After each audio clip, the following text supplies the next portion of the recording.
Good day, everybody. It's Tammy Maxine, and I'm bringing you another chapter from our book study on A Little Light of Spiritual Law. So, we are starting week 5, and this section of laws is located in the section called the Laws of Higher Awareness. So, Chapter 17, the law of balance and polarity. So right away, we want to think of a swing, okay? A swing that moves up and down, forward and backward like a pendulum, okay? And after we experience this for a while, we want to come back to balance.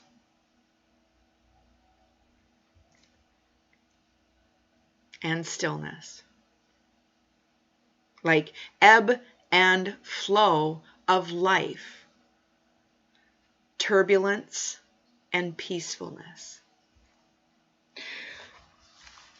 Our lifetimes are similar.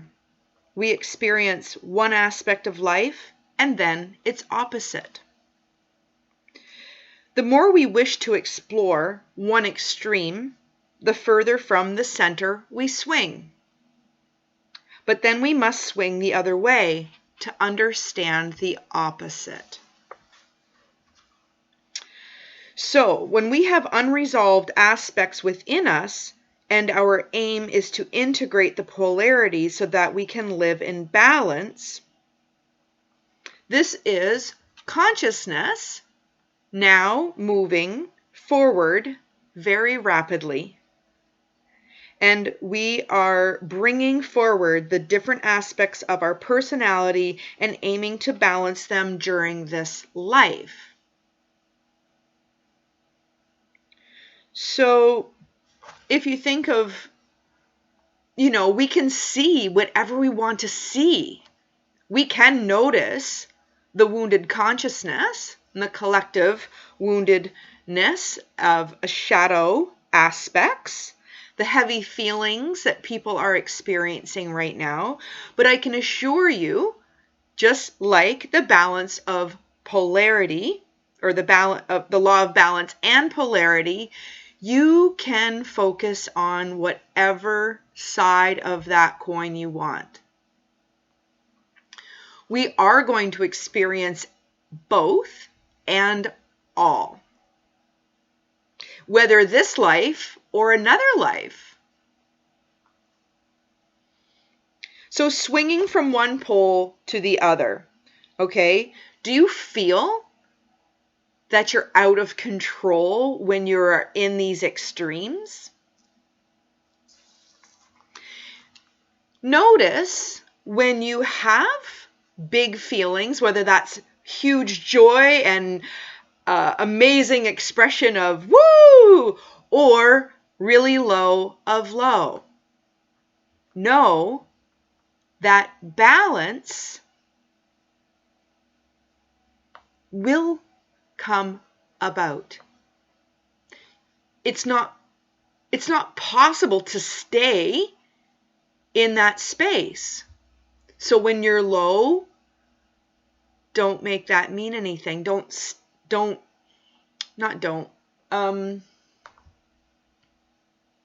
Be mindful that there will be doors open that will bring you back to balance. And when you're having great feelings and life is going really good, taking that for granted and assuming that you're never going to come down it's not logical. And then when you do come down, then we make something mean something about that. It's like self-shaming. The law of balance and polarity is a really big deal. As we get through these next 8 chapters or 9 chapters in the the laws of higher awareness, we are going to be digging in a little deeper into our spiritual nature.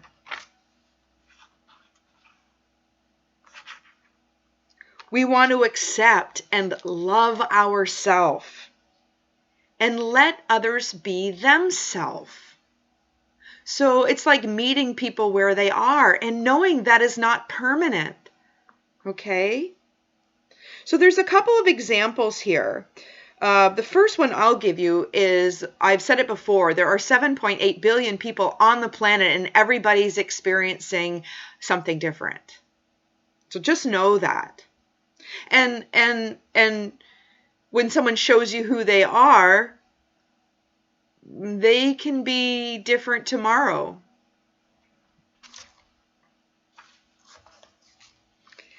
So a person who is very generous and they give everything away can become withholding at some point.